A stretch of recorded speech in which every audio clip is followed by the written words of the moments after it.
Now let's head straight to London and bring in former Foreign Minister Alexander Downer.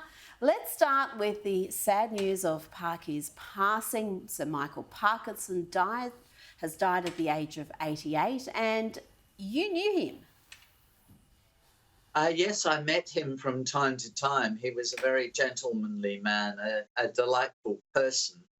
But secondly, the consummate professional. He was a marvellous interviewer. As an interviewer, he was able to draw people out, get you to understand the personalities involved. He didn't continually interrupt or debate with people or try to humiliate them. He asked the questions we'd all love to ask of famous people, but always did it in a very polite and gentlemanly way. So he was a consummate interviewer. And the last point I'd make is he loved Australia.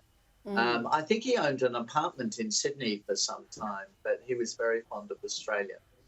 Well, what was it about him, you having met him a number of times, what was it about him that put people at ease? You had these A-list celebrities who are often very guarded, who, when they sat down with him, just opened up and revealed a side of themselves that you hadn't seen before. So it was the charm, I think. He was able to make them feel comfortable.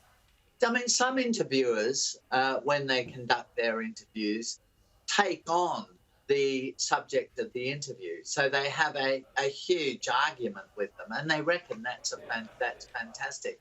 But I think from the viewer's point of view, it's probably not.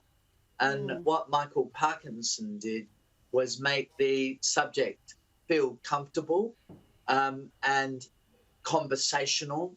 And in the end, they started to reveal a great deal about themselves to him in ways that they wouldn't if they were subject to aggressive questioning, because then they go on the defensive. And, but it was the sheer charm of the man that brought out all the information. He was fantastic.